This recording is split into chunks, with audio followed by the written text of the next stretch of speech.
Hello and welcome to lesson number 3 of moBistro. In this lesson we are going to show you the different types of features that we can add on moBistro that come out of the box, and we are also going to add a location on moBistro. So I've already logged in, as you guys can see, using the demo account, and moBistro is already selected. So I'm going to add a new item. Just click on this plus sign, add a new item. So here's the different types of items that you can add on moBistro that come out of the box. First, you can add events. Basically, it's got Outlook calendar type functionality. For those of you familiar with Outlook, you can add things like happy hours and concerts and other types of events, gatherings and stuff like that. You can also add recurrence. So if you have an event happening every Friday from 4 to 5, for example, for happy hour, you can do that. External website links, you can add any external website link that links to an external site. People use it a lot for things like social media, and also if you have two different restaurants that are social restaurants, you can use it to cross promote.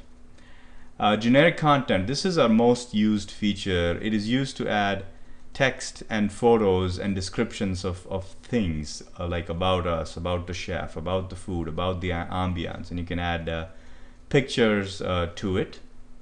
Locations I'm going to go over, so I'm going to skip that for now.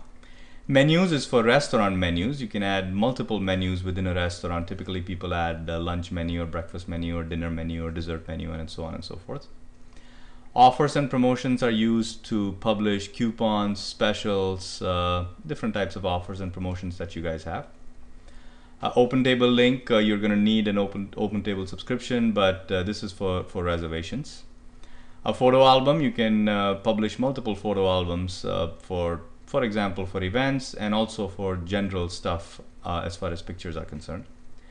Reviews, you can add links to reviews.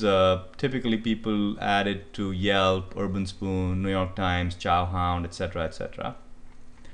A submenu, this is used to create a hierarchy on moBistro. So you can have a tree structure and a branch structure within moBistro by using submenu. And then Twitter link is obvious what that is for those of you who are familiar with social media. So let's go ahead and add a location to moBistro. All you have to do is click on location, and you can call the menu item whatever you want. We're going to call it map. Add a location. So basically what this does is it adds the location module. You can have multiple locations you can add. So we're going to add the first location by simply clicking add location. I'm going to call it Scottsdale location. I'm going to call it, I'm going to give it this address of 6850 East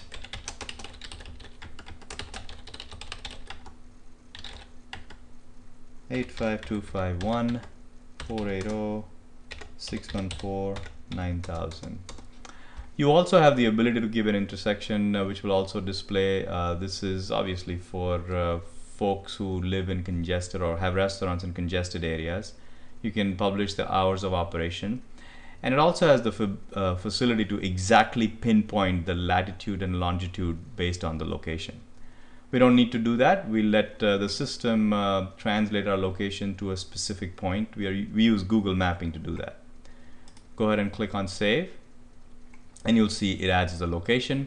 One thing to note is this breadcrumb up here where it says moBistro map. So if you click on moBistro, it tells you all the items that you've added. So if you've added menus or events or generic content, it'll show up over here. We've only added one location. So let's go ahead and preview it. As you can see, demo restaurant with the blue background that we had added, one location, and we've labeled it map. If you click on map, it goes ahead and geocodes it, and this is exactly what it looks like. If you click on the address itself, it'll go to the native mapping application that your cell phone or mobile device uses. And if you tap on the phone number, it'll do one touch call.